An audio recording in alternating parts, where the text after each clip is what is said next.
काफी कम पढ़ाई करी है फिजिक्स के एग्जाम के लिए, लेकिन अभी भी आपके पास इनफ टाइम है कि आप एक अच्छी प्रिपरेशन कर सकते हो। तो मैंने भी सर सूरी और आज मैं आपके लिए लेके आया हूँ एटम और न्यूक्लियाई के बेस्ट रिवीजन नोट्स। 2 से 3 पेज के अंदर आपको रिवीजन नोट्स मिल रहे होंगे इसके अंदर, जिसको करके साथ में प्रीवियस ईयर्स करके आप इन दोनों चैप्टर्स को कंप्लीट कर सकते हो और विद इन 1 आवर के अंदर दोनों चैप्टर क्या कर सकते हो, वाइंड अप कर सकते हो। अगर आपने अभी तक कुछ भी नहीं पढ़ा और कॉन्फिडेंस बहुत लूज हो रहा है तो मैं सजेस्ट करूंगा आपको सेमीकंडक्टर, ड्यूल नेचर, एटम और न्यूक्लियाई, ये 4 चैप्टर ऐसे हैं जो बहुत स्कोरिंग है और विद इन 5 to 6 आवर्स आप इन चारों चैप्टर को कंप्लीट कर सकते हो विद प्रीवियस ईयर्स। मैंने चारों चैप्टर के रिवीजन नोट्स डाल दिए, उन रिवीजन नोट्स को पढ़ो, साथ में प्रीवियस ईयर्स करो और कंप्लीट हो जाते हैं आपके ये चारों चैप्टर। ड्यूल नेचर और सेमीकंडक्टर के मैं ऑलरेडी नोट डाल चुका हूं और एटम और न्यूक्लियाई के भी आपको डिस्क्रिप्शन में पीडीएफ मिल रही होगी, one of the best notes है। लेकिन उससे पहले यार ये तो सुन लो कि इंपॉर्टेंट क्या है इसके अंदर। तो एटम के अंदर यार आपको ना 2 टर्म्स है जो कि बच्चे काफी बार इग्नोर कर देते हैं, that is distance of closest approach और इंपैक्ट पैरामीटर।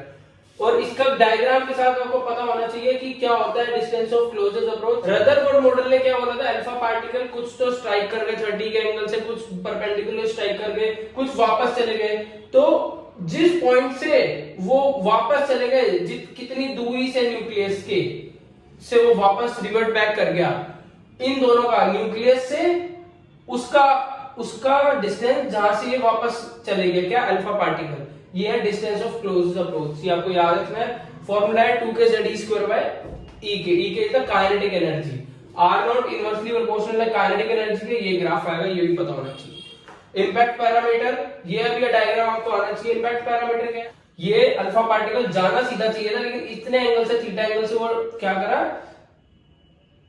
डेविएट हुआ, लेकिन वो थीटा एंगल से डेविएट हुआ। तो ये जो लाइन जिससे जाना चाहिए था उसका डिस्टेंस किससे, न्यूक्लियस के सेंटर से, उसको बोलते हैं इंपैक्ट पैरामीटर। ये इंपैक्ट पैरामीटर और थीटा दोनों आपको आने चाहिए। इसके अलावा न्यूमेरिकल्स आपको देखने को मिल सकते हैं कि टोटल काइनेटिक एनर्जी और काइनेटिक एनर्जी का, कि total kinetic energy minus of kinetic energy होती है, हाफ ऑफ पोटेंशियल एनर्जी होती है। हाइड्रोजन के लिए एनर्जी -13.6 इलेक्ट्रॉन वोल्ट अपॉन में n², n is the principal quantum number. और कुछ डेरिवेशन है रेडियस का, वेलोसिटी का और टोटल काइनेटिक एनर्जी का, वो सारे मैंने आपको नोट्स के अंदर इंक्लूड कर दिया, उनको जरूर अच्छे से कर लेना, बहुत ही स्कोरिंग चैप्टर। बाकी आए थे न्यूक्लियस पे, न्यूक्लियस से न्यूक्लियर फोर्स अच्छे से कर लेना कि यार ये शॉर्ट रेंज फोर्स होता है, मोस्ट क्या होता है, most attractive, most powerful force है हमारा कौन सा, न्यूक्लियर फोर्स।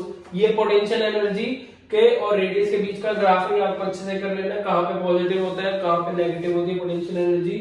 बाइंडिंग एनर्जी का फॉर्मूला है न्यूमेरिकल के लिए, ये यूज करना है आपको, पर न्यूक्लियस ज्यादा इंपॉर्टेंट है, ये फॉर्मूला है न्यूमेरिकल यूज करना है आपको। ये ग्राफ है जो कि सबसे इंपॉर्टेंट है इस चैप्टर के अंदर, ये है बाइंडिंग एनर्जी पर न्यूक्लियस वर्सेस एटॉमिक नंबर का ग्राफ, ठीक है।